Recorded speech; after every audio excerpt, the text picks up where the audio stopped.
باقة النت في مصر عاملة زي المرتب، بتنزل يوم واحد وبتتبخر يوم 3، وبتقضي بقية الشهر تشحت جيجات من الجيران. بتتصل بخدمة العملاء وانت في قمة الغضب علشان النت قاطع، فترد عليك مدام شربات من الدور ال600 وتقول لك يا فندم الراوتر مخنوق ومحتاج يغير جو، افتح الشباك واعمل له كوباية ليمون واعمل ريستارت.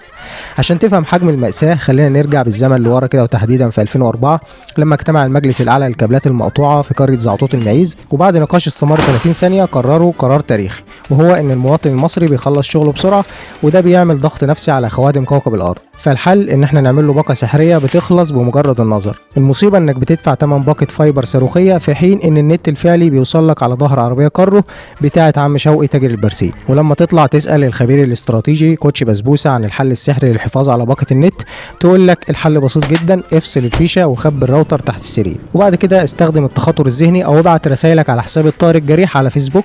وفي النهاية بتكتشف ان النت الغير محدود في مصر ده اسطورة خيالية زي التنين المجنح كده بالظبط. روح اشحن باقة النت الإضافية يا مواطن علشان الراوتر وحشه صوتك في خدمة العملاء.